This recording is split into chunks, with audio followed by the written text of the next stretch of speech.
হালকো ভাই, তুমি এখানে বসে আছো? তোমার বউকে তো একটা কুমির নিয়ে গেছে, তাড়াতাড়ি চলো। কোন কুমিরের এত বড় সাহস আমার বউকে নিয়ে যায়? বন্ধুরা, তোমরা লাইক সাবস্ক্রাইব করে আমাকে হেল্প করো।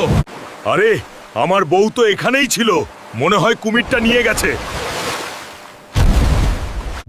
আরে তিমি মাছ, তুমি আমাকে কুমিরের রাজার কাছে নিয়ে চলো। একটা কুমির আমার বউকে নিয়ে গেছে। মহারাজ, এই সুন্দরী মেয়েটাকে নিয়ে এসেছি, আপনি একে বিয়ে করে ফেলুন।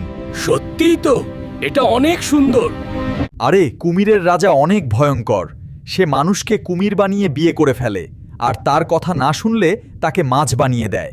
ঠিক আছে, তুমি আমার কাঁধে উপর উঠো, আমি তোমাকে সেখানে নিয়ে যাচ্ছি। তোমরা আমাকে ছেড়ে দাও, আমার হাল্ক আসলে তোমাদের কাউকে ছাড়বে না। বন্ধুরা, আমি কি পারবো আমার বউকে বাঁচাতে? পার্ট 2 দেখতে কমেন্টস করে জানাও। আর হ্যাঁ, ভিডিওতে লাইক, সাবস্ক্রাইব আর ফলো করে দাও।